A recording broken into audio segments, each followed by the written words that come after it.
Alright, g'day, hi and welcome. Alright, day 7, it's been a week. Okay, so I'm 3 days overdue, but it was kind of raining this morning. It's not like I'm going to go for a ride today, but I got it pretty much all back together. I just got to put the fuel tank pump in and hopefully fire it up today. And I won't be going for a ride today because there's a few other things I want to do.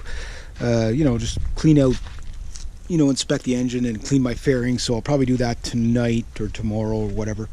And hopefully tomorrow afternoon I'll go for a ride. But I want to run it up today for sure. Especially all the leakage around here. I guess the shifter seal is kind of leaking.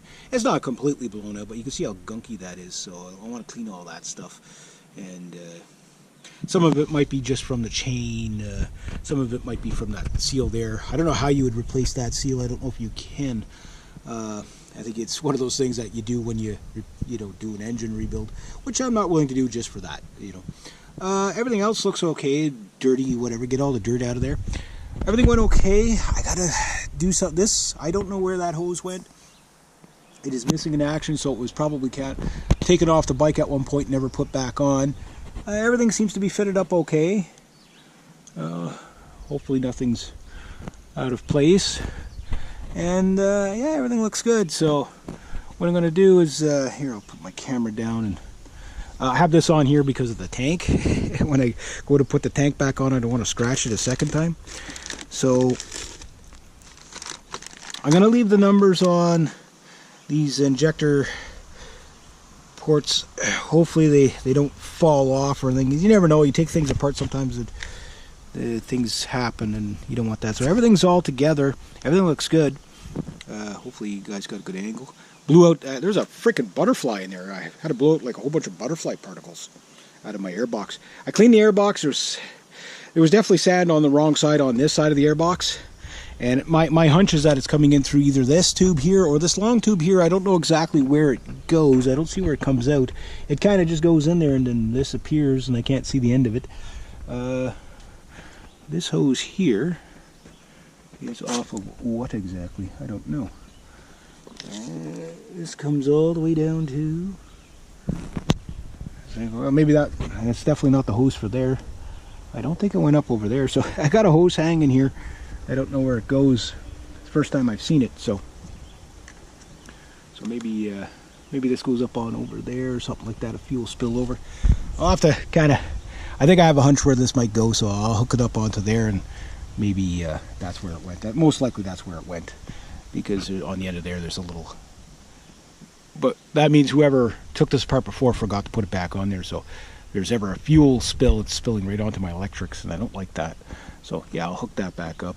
But as far as the other one, like this one, where does it go? I don't know. It goes nowhere. It just disappears. It comes up here, and then I think that's it here. Goes in underneath there, and then maybe goes into here. I don't know. I guess that's it there. So it goes to the airbox, so it's going to something anyway. I guess to the fuel controller and all that stuff. Who knows? Who knows? Okay, so anyway, yeah, I'm going to get it back together. Gonna run it up. Hopefully what I did fixed my problems, but I have a hunch I still got to change my spark plugs. But it didn't hurt doing what I did, and hopefully that will fix my problem. But I don't think it will, but it might make it a little bit better. So I'll have to get some spark plugs for it. And if it's not if I change the spark plugs and it's still doing the same thing, after that it can only be the timing, a weak coil, or the fuel mapping. That's the only thing that could be making it run kind of funky. So if it's any of those things, the timing I can do myself. The fuel mapping, I got to get an OBD2 reader to be able to do it. And then if it's like a weak valve or something like that, then we're talking big bucks. And I don't know what that'll be the end of this bike. If I have to get into that stuff, then I don't want to run it into the ground, but I just don't have the money to fix it. So I'd have to do something there. Maybe it's a bent valve, maybe it's something else, but I'm hoping it's going to be a simpler fix than that. I do have the Tune ECU program on my laptop. I just don't have the OBD2 reader to hook it up yet. So I really hate mid-season pulling wires apart for any reason whatsoever.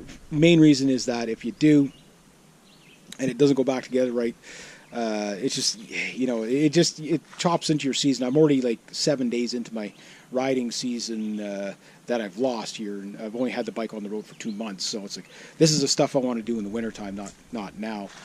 But everything looks good. Box is on there good. Don't think that's going to come off. Hook up the fuel tank, put the fuel back in it, fire it up. That's and then hopefully everything runs good.